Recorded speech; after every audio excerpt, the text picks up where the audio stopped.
What's good? It's Tripp Shelton. I'm sure most of y'all know me by now. Scar Mafia, Dope Gang, Third World. You are now tuned into a special episode of GFG TV.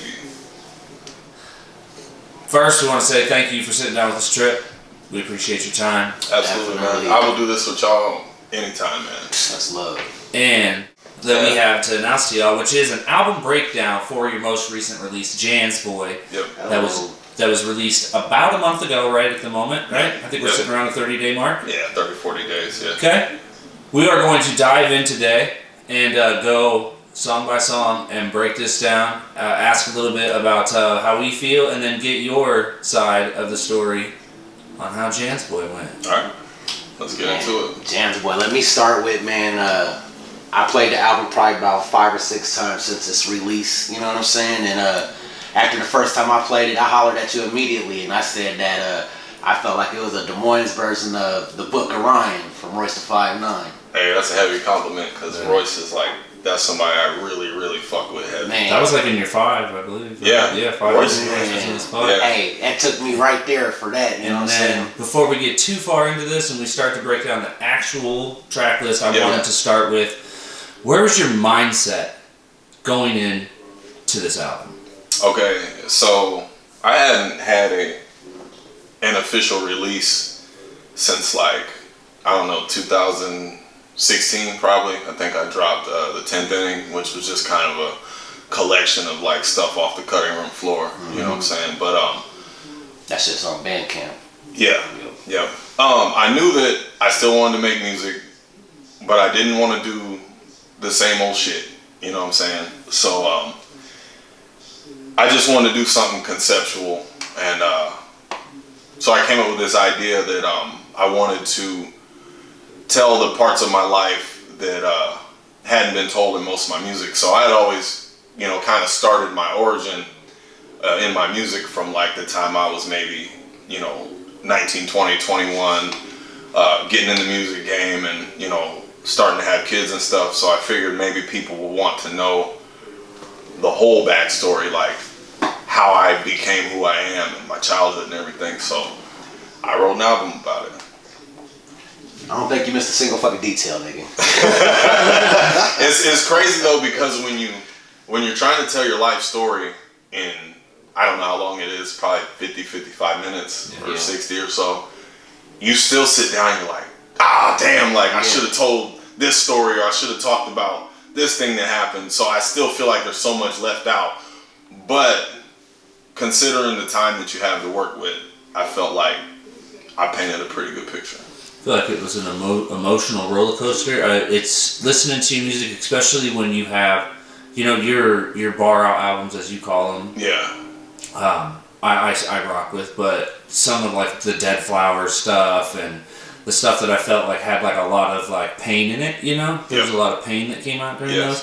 I seen that again in this. Yeah. And another, again, you're lyrically very advanced, and following along isn't a roller coaster, but just the whole album from front to back, I felt like I grew up a little bit with you. Oh yeah. So. Well, like y'all are always asking me to stop being humble. So I'll stop being humble, and I'll say, like, when it comes to storytelling, you're not gonna find a lot of people that can fuck with me. Like, in this scene anyway. I do feel like that's my specialty. Nigga, and that's just being real. You know what I'm saying? Like, that ain't being cocky or that. Facts are fucking facts. To be able to storytell and to still keep the level of lyricism high.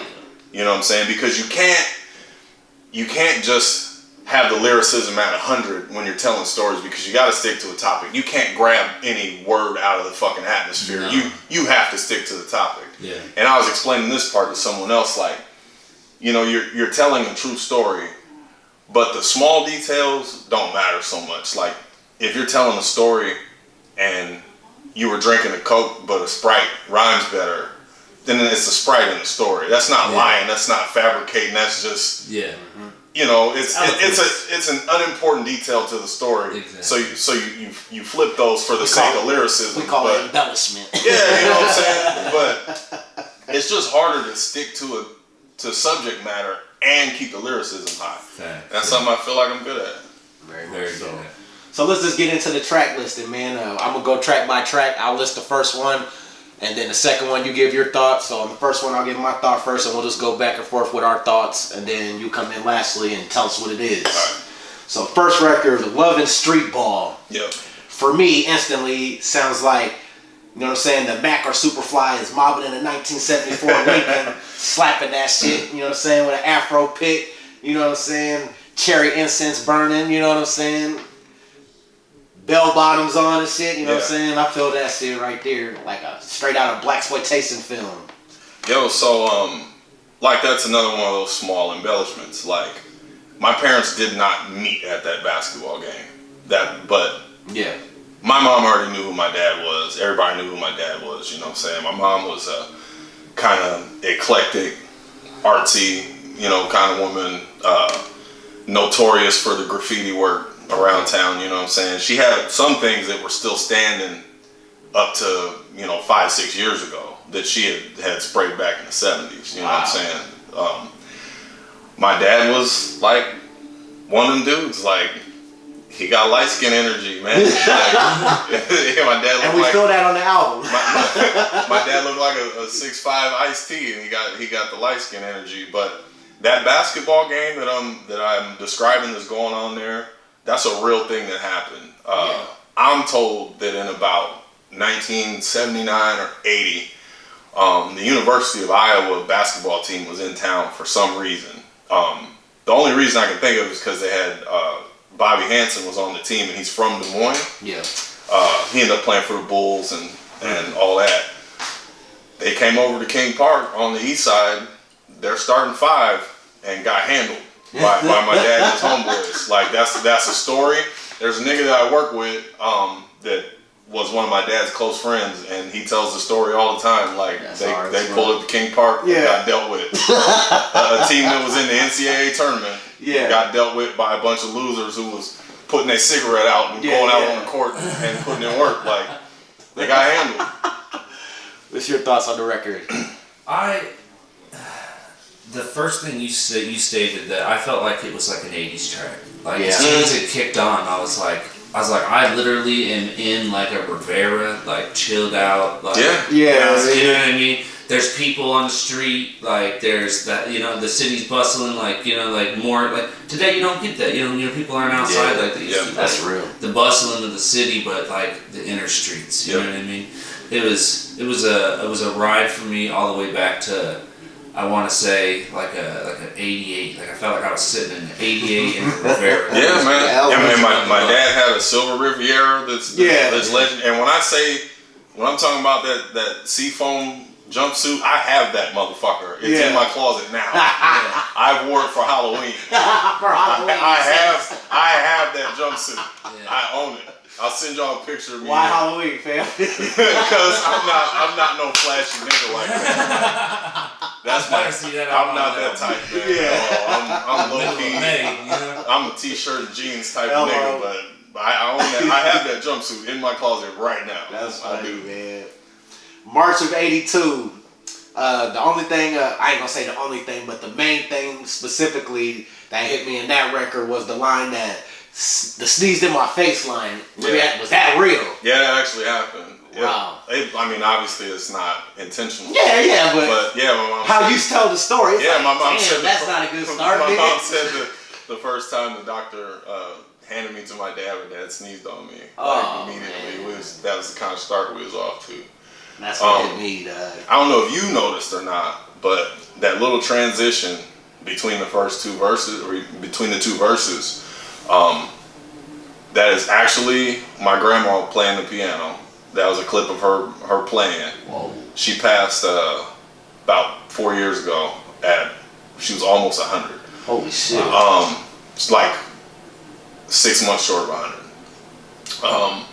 And then if you notice, Cowboy fan, I feathered in the background you can hear a game broadcast. Well, it's the catch from the 81 NFC Championship game where we lost to the 49ers. Yeah. That was happening while I was in the womb, so I went ahead and put that in there. Hell, Dwight Clark in the back of the end zone. Fuck, dude. That clip, that's what that is. So I thought you'd appreciate that one. If you listen to that back, that's what's playing. And then at the end, you stated that you thought that your dad wished that you were a girl. I mean... And emotionally, I think you said it for a reason. I was kind of taking it for a reason, but emotionally, what were you feeling when you said that?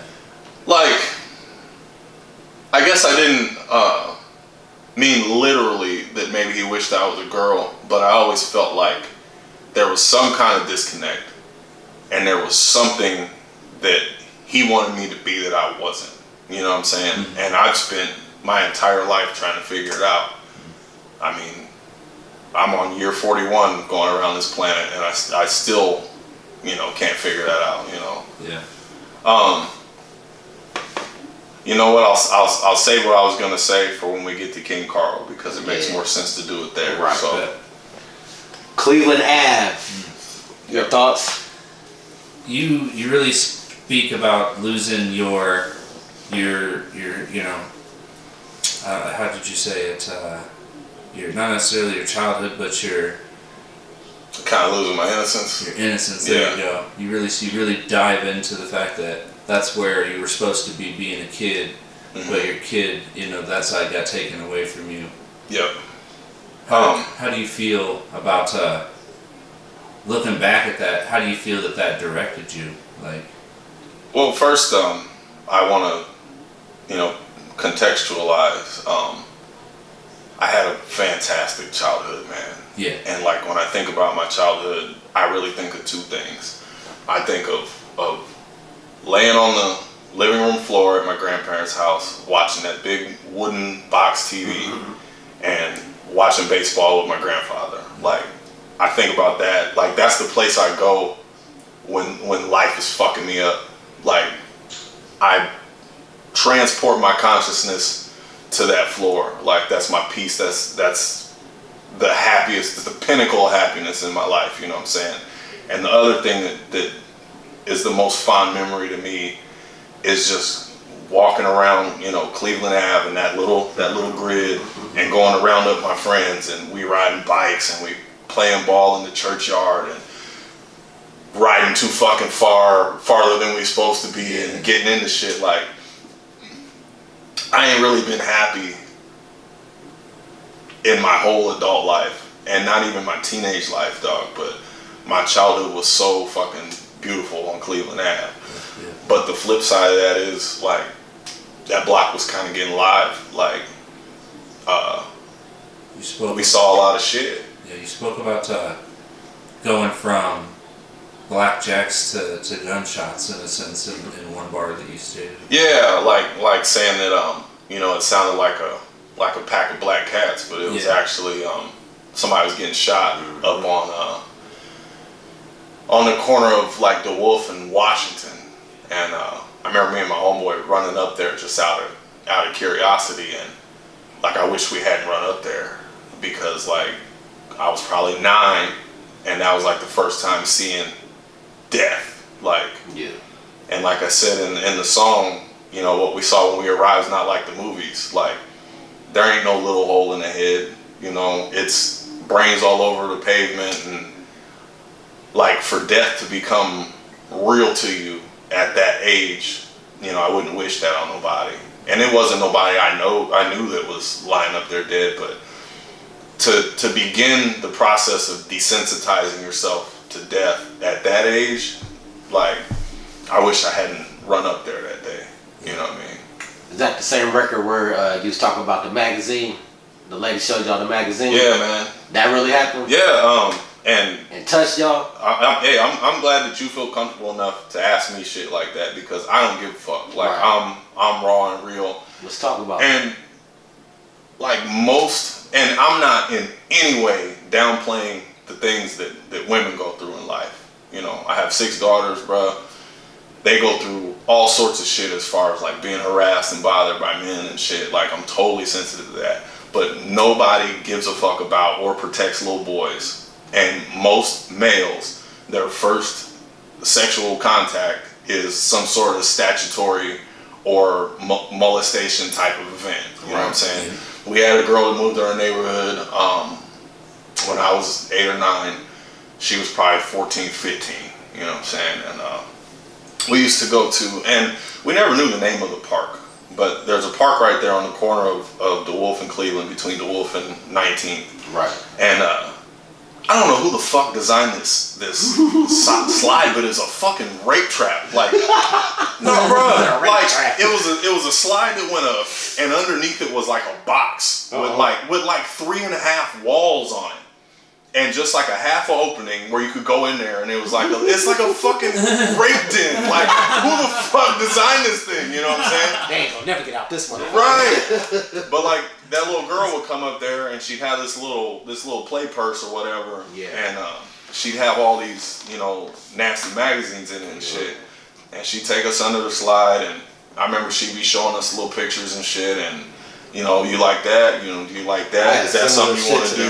You know, you want to do that? Is that something? Does that excite you? You like that? And you know, she fucked with us a little bit. Yeah. And it's the thing, like we got caught because we had all like taken pieces of her magazine home. Yeah. And we told our parents what had happened, and everybody was just like, y'all ain't going to the park no more. Yeah. Like, why didn't nobody protect us, bro? No, like, why didn't nobody go talk to her parents? Why didn't nobody raise hell? Because another little group. Because when somebody do something to girls, we're strapped up, and you're supposed to be. Yeah. Like, you should be. But why does no one protect boys? Should be just for kids, period. Yeah, no one protects little boys, dog. Like, most men, like a lot of them won't talk about it, but most men have a story like that. It's crazy. Yeah. Most men get molested by the babysitter, their aunt, all the time. Like, it's rampant. The difference is, I can't say what the difference is, but there's definitely a difference when the story's told. Like, for an example, like nowadays in the news, you see all these teachers fucking on students and shit. Yeah, look how different that gets spun. But niggas be like, shit, nigga, I wish that was me, nigga. Shit, nigga. No. I wish our teacher would did that. You know what I'm saying? Kids, and they're being raped, nigga. Yeah. Like, and we look at it so different because it's boys. Like, it's fucked up. Yeah. You know? And the manipulation. Yeah. And then you're taking an innocence from somebody that that shit is supposed to come at a natural time that you're just ripping it from. Well, let's get all the way candid with it. Like, you take life experiences like that, you know, and you mix them with somebody like me who's also chronically depressed.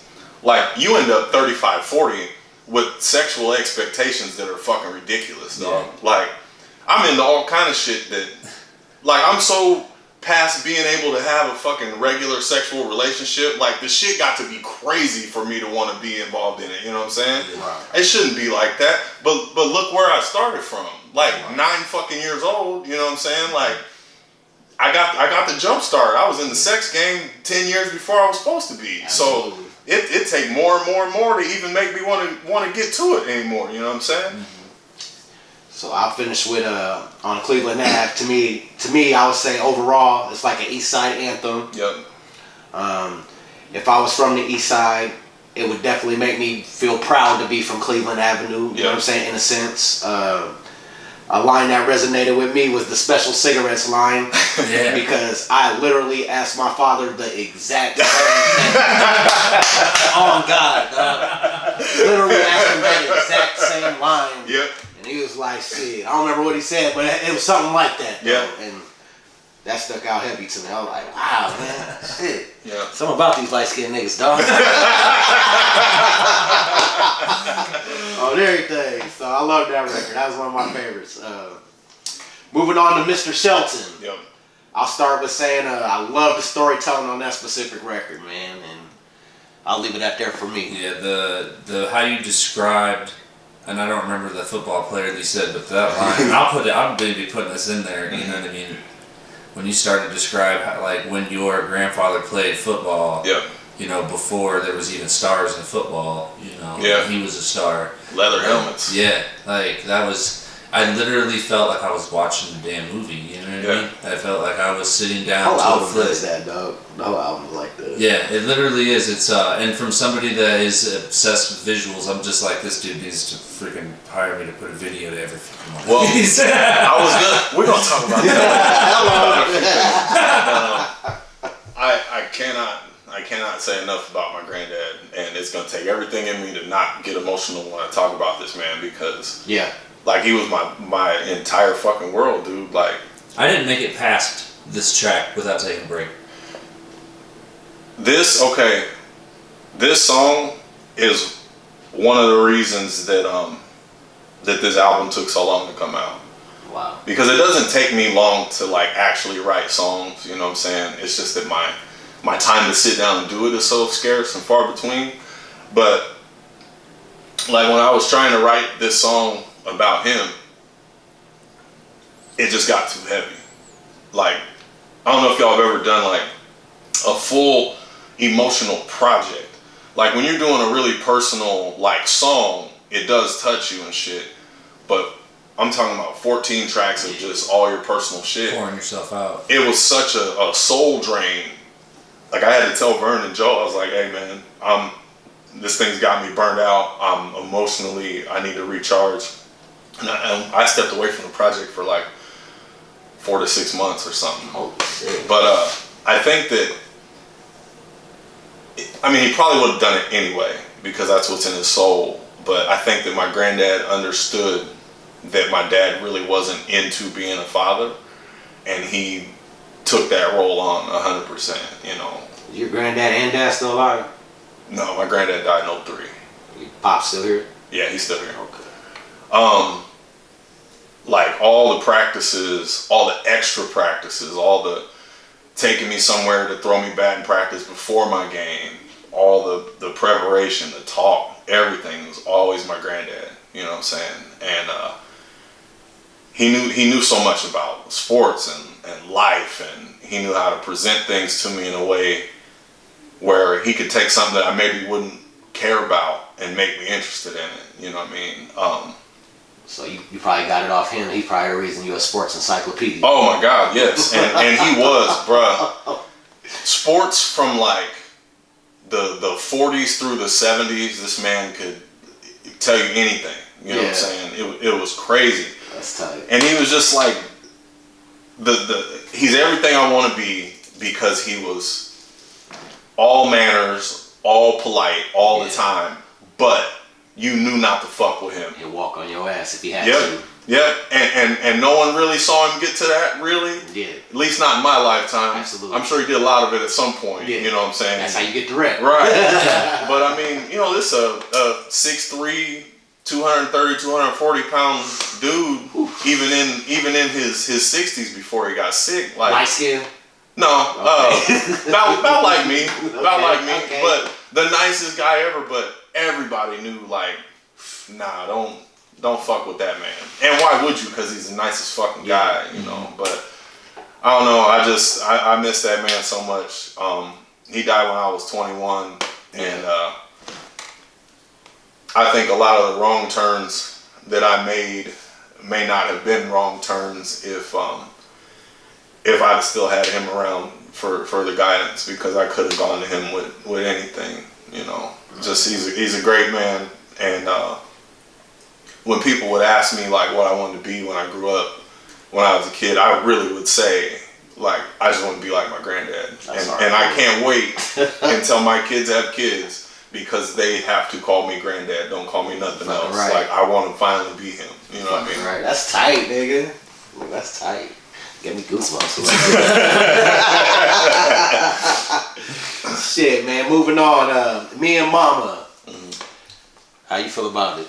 Me and Mama, I thought I got a break after, you know, Mr. Shelton, and I tuned back in. I took a break. I took like a good 2-hour break that day. I remember I had a car that I was working on, and I popped back in, and so my dad was pretty much, he was in my life, but he was in and out, right? So like there was a lot of connection that I already had through some of your prior music of hearing about, you know, bits and pieces, not as in depth as this piece is, but when I tuned into Me and Mama, just hearing y'all's relationship and hearing about how you never, maybe you were poor, but you never felt poor, and you never had to worry about Pop-Tarts on Sunday morning, and you had, you know, the amazing meals. It's the sweet Indian bread, nigga. It's the sweet And hearing all of that, it was a connection point for me. So tuning back in, like, it was it warmed me back up. It wasn't that I was tuned away from your album, but 5, you know, and listening to you speak about your grandpa was heavy, you know? Even for me, from somebody that, I don't know you in that sense. I didn't know your grandfather, you know, I met you way later in life, but I felt it. And then going into Me and Mama, it was like almost somebody was taking words out of my mouth. Like you were literally like thoughts in my head, you know, it felt like. I think you have a way of reminiscing about things about your own life that connects with people that maybe you don't even realize. That's a good point. Maybe I don't. You know, because people will sometimes listen to, you know, music and they think like, man, that really describes a point in my life. I heard Me and Mama and I was like, my God, this man is over here like dissecting, you know, a lot of people's lives that have lived in that sense that their mom was their rock. Yeah. You know? So.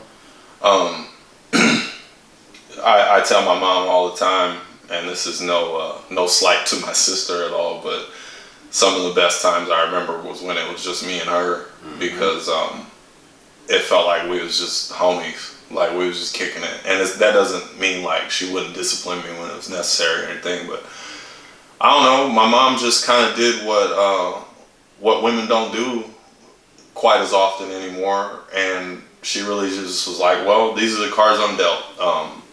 You know, dad ain't really in the picture, and I got my son, and me and him just gonna hang out, and we're gonna have a good ass life. And I tell you what, man, my mom took me to everything. I don't hardly ever remember, you know, like babysitters so my mom could go out or nothing. My mom, we lived on Cornell over by Harding Middle School, and when it was nice out in the summertime, we'd walk down to Movies to Go, which is just now a Mexican grocery store now, but it was like one of the first movie rental places, and the shit was just magical. Like me and mom going down there to rent a movie, and we're gonna come home and hang out.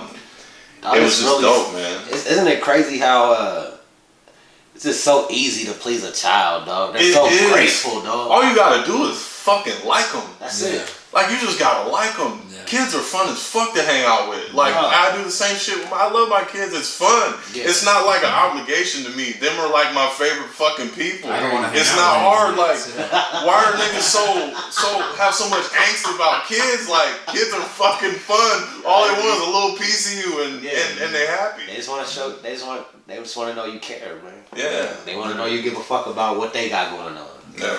And a little bit of that goes a long way, dog. But I take so much, you know, from my childhood with my mom, because, like, you know, niggas would laugh, but I wasn't invited to the garage with my dad, like, who was a certified mechanic. I was invited to the kitchen with my mom, so that's what I picked up. Wow. And I be pays off today, don't know. Yeah, I be cooking the shit out of everything, because the way my mom was designed, like, she's an artist. She's got an art degree from Drake.